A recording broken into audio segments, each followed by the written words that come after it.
Walnut Hill Farm coming at you. It's been quite a long time since I've videoed anything, honestly.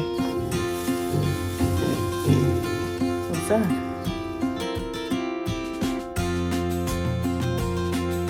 Bacon seeds. We got 6 piglets in here. They're just about 2 months old right now. Then in January, they will be bacon. I have spent the last 3 weeks prepping for these piglets to be here.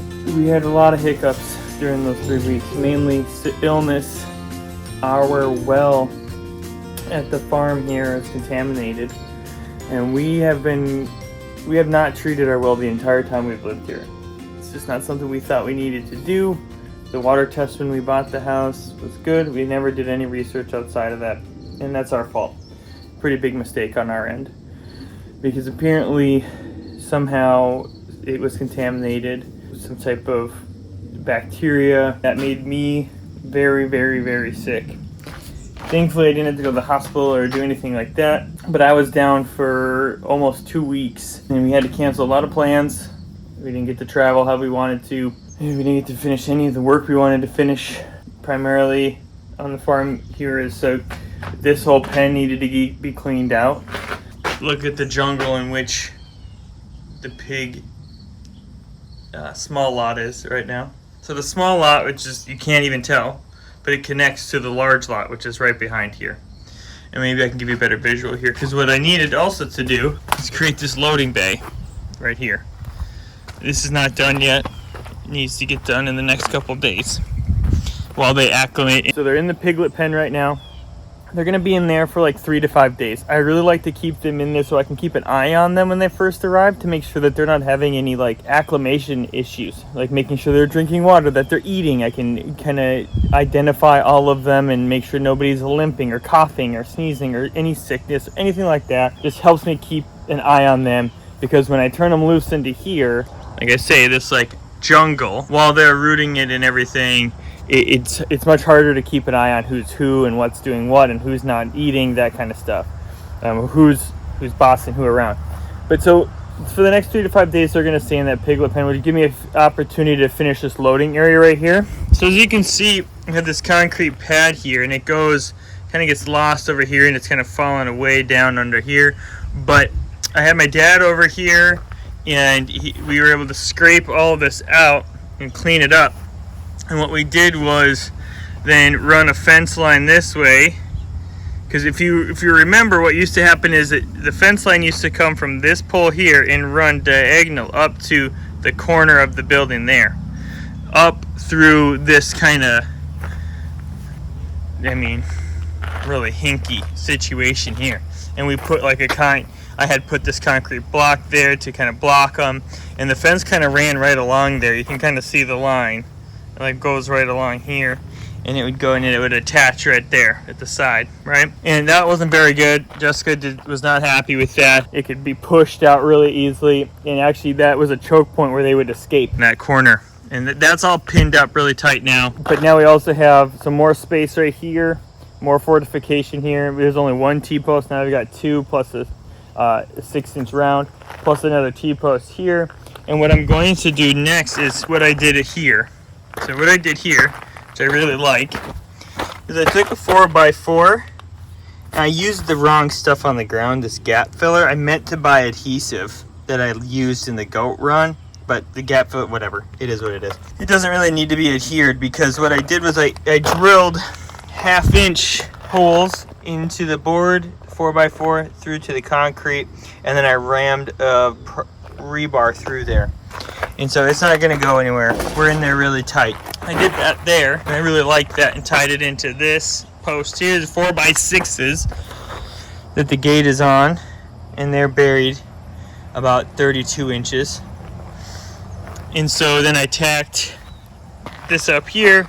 And so what my plan is to do the same thing here. I'm going to drill holes in here, rebar down, and then from the outside, pin the fence to the 4x4, so that we don't have too much more motion. Also, I need to get some wire, and I need to connect me here, connect the T-post there.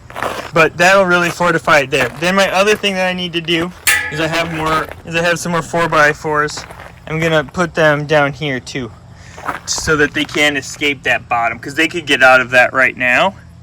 But if I put a 4x4 there, I don't think they'd be able to get out. But we'll see. Hopefully they won't. But we'll see. Pigs can usually find a way to get through things. Like that gap's pretty big potentially. And if I put a chain on here, there'll be a little wiggle. They might be able to find their way through. My plan was to put some drop, like I do with most of my gates. I'll zip tie basically mesh, like metal mesh, that'll go all the way down, which that'll cause a little bit, and I can actually fold it up so that it's on the 4x so that they can't get through it. So might have to do something creative like that just to get by. Then what I did is I bought some of this gravel here to kind of create more of a flat space, fill the gaps in the holes and stuff like that, which really helps so they don't get their foot stuck. Because this concrete was all uneven and mangled. So that's the... I'd also like to bring a couple other loads in and kind of finish it out as a nice grade down, so that all this loose concrete gets kind of covered up and is just kind of backfill for it, so that they don't get hurt on any of that too. But that doesn't need to happen right now. So it needs to happen right now basically is the 4x4s to secure this fence right here is really lacking, and then the 4x right here needs to go. So we're gonna do that right now. I have about maybe a half an hour, so I'll probably put the drill bit on and drill my holes for this 4x and just see how it goes. See if I ruin the concrete on a couple of these, and we'll go with that. But so yeah, I'm still catching up, unfortunately. We've also had a bobcat come back to the farm and take a bunch of our layers, so they've been locked up for 3 days now. The goats are going well. Very proud of them. They're milking really nice. They're in their routine. Irma's bagging up. She's gonna be kidding here, I think, at the end of September, hopefully. And then Millie and Spice will be right behind her in the end of October. And hopefully this month in September, when the rut happens, I'll be able to get Radiance and Genie bred to my bucks. I still haven't decided who's going to be bred to who, but I don't know.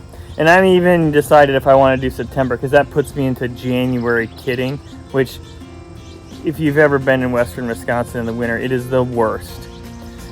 So I might do like Genie to kid in January and Radiance to kid in February, just so I have some, like, just one kid on the ground or 2 kids on the ground instead of 4, or even, God, could be more than that. So I'm very interested to see how this kidding goes for Irma. She's, like I said, she's already starting to bag up. It's hilarious. She's this little tiny udder. It's so cute. We're planning for that, getting prepped for that, getting the kidding pen ready for that. So yeah, we're really busy around here, and being sick really sucked. Didn't allow us to get to where we wanted to be or anything. So now, a lot of catch up. But thanks for watching, liking, commenting, subscribing, and it's not ideal.